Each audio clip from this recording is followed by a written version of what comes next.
Dr. Muralidhar for giving me this opportunity. And thank you all for sticking it out. And I think this is the last talk before the Jeopardy. So I'll try to make it quick and relevant to our audience here. So as a disclaimer, I'm a cardiologist, an adult cardiologist. So I don't have any TEE slides. It's all transthoracic echo. But anyway, I thought I would introduce the topic of cardio-oncology. I direct the cardio-oncology program at the University of Minnesota. And this is an upcoming field where we're seeing a lot of cancer survivors, not only of chemotherapy, but also of radiation therapy. So my talk today is focused on some of the cardiac effects of latent effects of radiation therapy. So our learning objectives for the next 10-15 minutes would be to recognize that chest radiation can lead to both vascular and valvular disease in particular. Also, in addition, you can have myocardial disease and pericardial disease, but most commonly, this is of grave consequences. I think we all need to recognize that radiation heart disease can be latent after several years of treatment. I think there needs to be some appropriate treatment strategies to manage radiation heart disease, which is evolving with the advent of percutaneous approaches for valve interventions. And I think in particular for this audience, recognizing some perioperative challenges in managing these patients, I think would be important. So why is this important in the first place is the number of cancer survivors continue to increase. This is data from SEER Medicare, a SEER database. The projected increase in cancer survivors over time, of which about 30% of these have received radiation therapy. And of the cancer survivors, breast cancer survivors and prostate cancer, which can lead to some pelvic radiation vascular issues, but not so much of cardiac issues, is composed the greatest number of cancer survivors. So I just want to lay out in terms of relative risk of how big of a problem this is for the heart. When we talk about radiation-associated heart disease, what comes to mind as a prototype for a patient would be someone who has survived Hodgkins lymphoma, because the radiation used in this is Mantle radiation, which is smack right in the center of the chest, which involves, within the field of radiation is the aortic valve, the proximal coronary arteries, and the mitral valve. So as you can see, the relative risk of radiation-induced cardiovascular disease in Hodgkins lymphoma is far greater. There's a lot of awareness and concern in breast cancer survivors, but as you can see, the relative risk of cardiovascular disease in breast cancer survivors is much smaller when compared to Hodgkins lymphoma. And I have a little bit of a breakdown there in terms of ischemic heart disease and valvular heart disease, which is well written in the Hodgkins lymphoma literature. Just in the way of a quick recap of how radiation therapy arrangements are done for lymphoma, I think I want to clarify one thing, which is most of the Hodgkins lymphoma treatment is chemotherapy now, and there's very less of radiation unless there's bulky lymph nodes. So anyway, so the Mantle radiation, this is how the radiation beams are set up right in the center of the chest. Whereas in someone receiving radiation therapy as an adjuvant therapy for breast cancer, it's a very tangential beam, and you can see the heart is a fair bit away from the field of radiation, so lesser risk, less of a scatter of the radiation treatment. So in terms of, as we speak about radiation therapy, I think it's important to at least put a slide about pathogenesis to figure out why this leads to cardiovascular problems. Radiation injury results in endothelial injury, epithelial injury, which leads to migration because of the TGF-beta activation. There is foam cells, there is myofibroblasts that causes migration of these cells into the site of injury, leads to atherosclerotic plaque buildup, and which eventually leads to fibrosis. So this is what we see as a latent effect many years out. So some of the risk factors for radiation-induced heart disease are obviously the anterior or left chest radiation in location, very high dose. Young patients tend to have more heart disease, also because they tend to live longer and experience the complications. In general terms, about 30 grays or more radiation therapy is considered to be cardiotoxic. In addition to radiation therapy, if there's chemotherapy used, there's a concomitant double hit hypothesis which leads to cardiomyopathy in these. Obviously, if a patient has other cardiovascular risk factors such as diabetes and smoking, then the risk of developing heart disease is higher in these people, and pre-existing coronary disease as well. So let's delve into a clinical case. I mean, if nothing else, this is quite the sine qua non of radiation-induced cardiac disease, I would say. So in the way of, I mean, I don't have annotations, but I think everybody recognizes this is a parasternal long axis view. This is the right ventricle, left ventricle. A very dense calcification of the mitral leaflets, the mitral annulus, the aortomitral curtain, which is also a sine qua non feature of radiation. Dense calcification of the aortic valve. I mean, so you see there is restricted opening of both the mitral and the aortic valve. I don't see much in the way of pericardial thickening. The left atrium seems to be a bit generous. We don't see much else. I don't see, there's probably a trivial amount of pericardial effusion, which appears to be physiologic at this point. If nothing else, I think if you see one of these echoes, I think it should, one thing that should come to mind is, has this patient previously been exposed to radiation therapy? The only other case that I can think of that could come close to this would be a renal patient with a lot of calcification and dystrophic calcification, sort of in the same vicinity. Now again, apical chambers, apical views, I should say, looking at the left ventricle, the right ventricle, right atrium, and the left atrium, and dense calcification of the mitral valve. This is a snapshot of the mitral valve, so there is mitral stenosis. And the other feature about radiation heart disease, it can cause mixed valve disease. It's not just stenosis, but can also lead to regurgitation because of the malcoaptation of the leaflets. So this is a case of severe aortic stenosis. In addition to that, this patient, unfortunately, also has restricted motion of the aortic leaflets and a tale of two moderates, so moderate aortic stenosis and moderate aortic insufficiency. So this kind of opens up a whole new discussion about, when the surgeon is there and fixing one valve and the other valve is moderately problematic, should the decision be made to fix both valves? Oftentimes, that's what our surgeons do, because it's hard to even get in or convince a surgeon to operate on someone who has had radiation therapy because of the fibrosis they encounter, the risk of infection and bleeding. So when they're there, I think the approach is to do a definitive fix of the problems.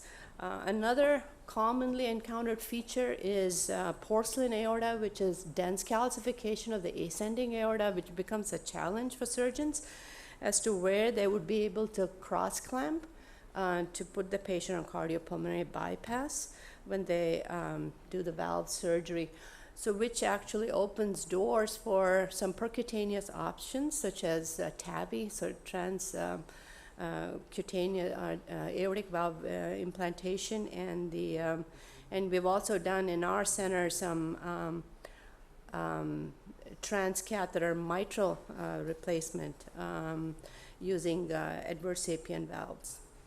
And because the surgeons are unable to cross-clamp and because of the high STS score.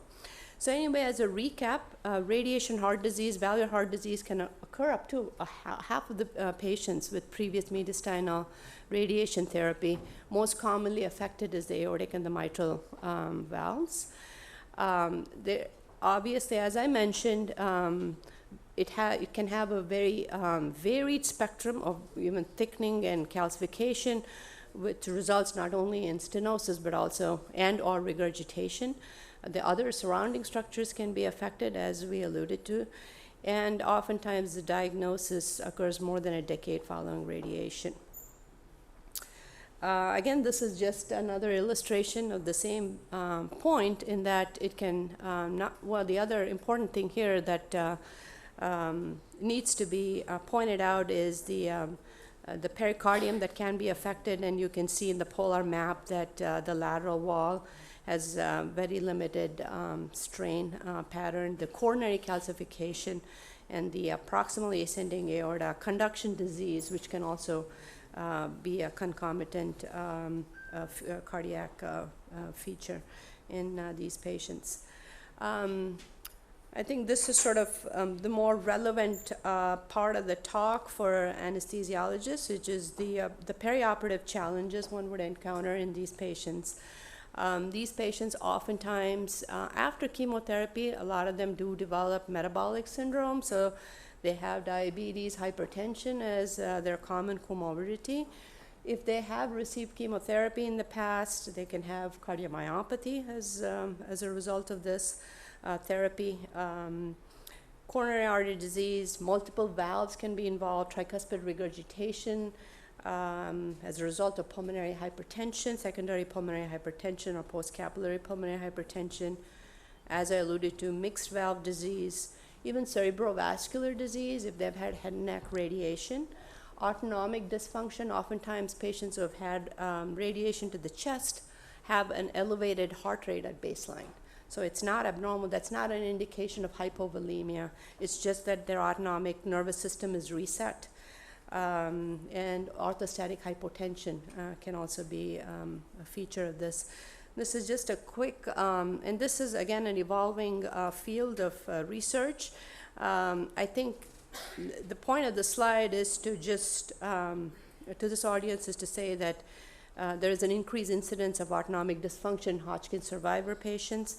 And I wouldn't dwell too much on the exercise resting heart rate and their abnormal response, but maybe at the top half of the slide saying that there is, so an elevated resting heart rate is a very common feature in these patients with an abnormal blood pressure response. So accordingly, in terms of how they're managed intraoperatively or perioperatively, this should be taken into account. Cerebrovascular disease, in this study looking at head and neck cancer survivors and Hodgkins survivors, albeit is not very high, but again, if there are neurological symptoms suggestive of reduced cerebral perfusion or TIA, I think doing a carotid ultrasound would not be an unreasonable thing to do in the perioperative setting. That being said, we all recognize that these patients are high risk. Cardiac surgery outcomes in these patients are not as good. They can be very challenging compared to the non-radiation general population. There have been multiple studies. I have highlighted here 2 studies. One on the left-hand side is about 170 radiation therapy patients compared to about 300 controls. Most of these are single-center studies.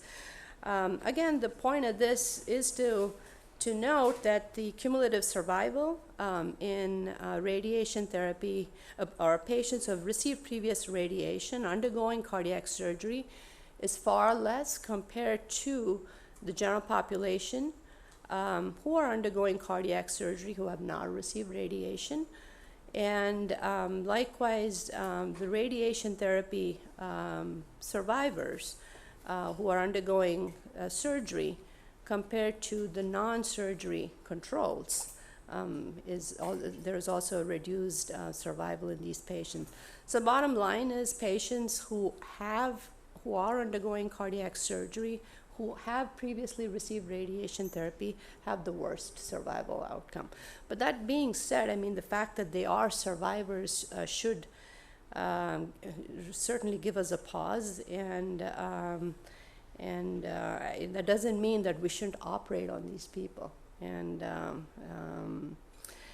likewise, in patients who have undergone aortic valve replacement, looking at this, a smaller study of about 135 radiation therapy patients compared to sort of a similar number of controls,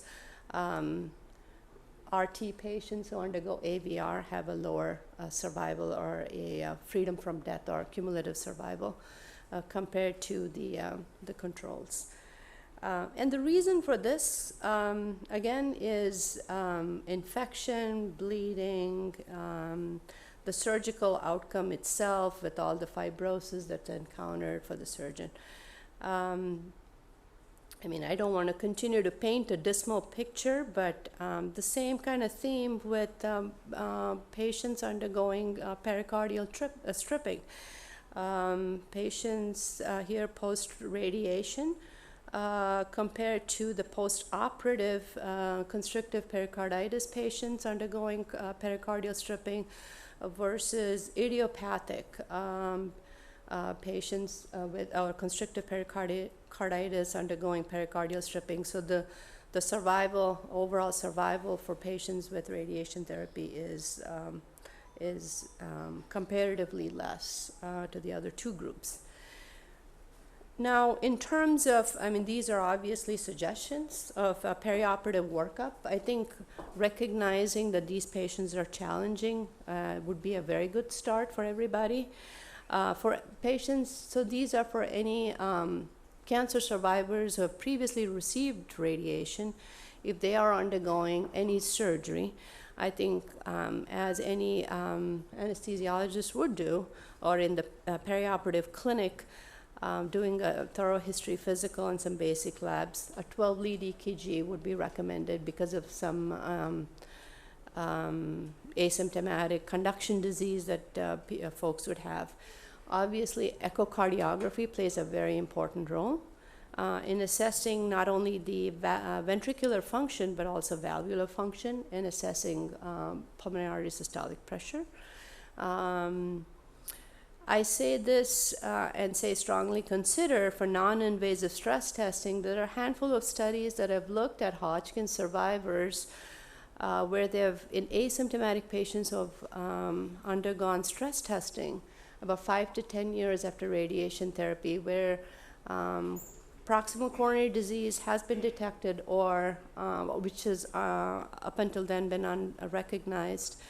So I would use judgment regarding that in terms of considering a stress test in people who have survived Hodgkins previously.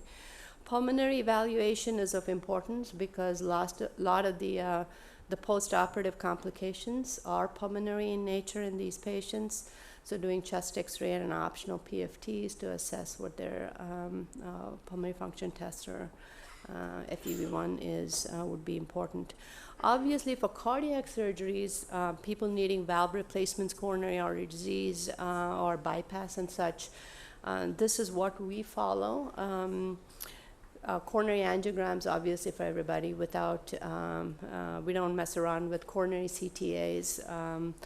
Chest CT is another thing that our surgeons really like to see. That is mainly to assess the ascending aorta calcification, to figure out where they could cross clamp or what kind of difficulties they would encounter, and also to gauge the degree of mediastinal fibrosis. And if a median sternotomy is even a feasible approach. I'm almost done. I have one more slide after this. Carotid ultrasound, obviously, only if, especially if there are neurological symptoms, and very optional. And intraoperative TE, when I've asked my colleagues, this is what what kind of things do you guys think about when you are involved in a case when patients have had previous radiation is obviously, if they're undergoing valve surgery, intraoperative TE will be of extreme importance. I think this would be relevant more so for physicians here who would see survivors in their clinical setting in terms of an algorithm of what needs to be done or what is suggested, of periodically assessing both their cardiac and cardiac function in addition to assessing their valve disease.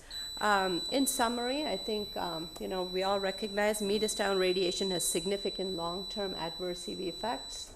Periodic cardiac surveillance is recommended for early detection and intervention. Survivors do pose a significant challenge given the worse surgical outcomes compared to non-RT patients, which requires very careful perioperative planning for management of these survivors. So I'll stop there, and I'll be around for any questions that you might have.